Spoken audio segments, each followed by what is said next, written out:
Mass మహారాజుగా తనకంటూ ప్రత్యేకమైన ఇమేజ్‌ను సంపాదించుకున్న నటుడు రవితేజ.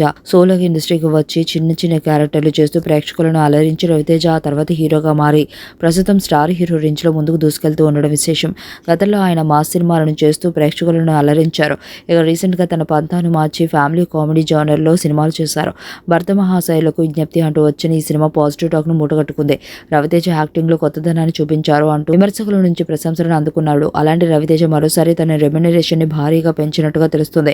ఇంతకుముందు వరకు 25 కోట్ల నుంచి 30 కోట్ల వరకు రెమ్యునరేషన్‌ను చార్జ్ చేసిన రవితేజ ఇప్పుడు 40 కోట్ల వరకు రెమ్యునరేషన్‌ని తీసుకుంటున్నాడనే వార్తలైతే వస్తున్నాయి. నిజానికి రవితేజకు పెద్దగా మార్కెట్ లేదు. అతని సినిమాలకు సక్సెస్‌ఫుల్ టాక్ వచ్చినా కూడా 100 కోట్లు రావడం లేదు అంటూ పలువురు సినిమా మేధావులు సైతం ఆశ్చర్యాన్ని వ్యక్తం చేస్తున్నారు.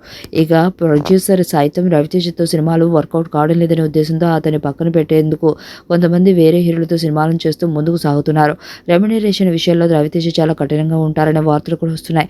₹1 కూడా తగ్గినా కూడా తనకు ఒప్పుకున్న పారితోషికం కూడా అతను తీసుకోడని, ఆ సినిమా చేయడని మరికొంతమంది కామెంట్స్ చేస్తూ ఉండడం విశేషం.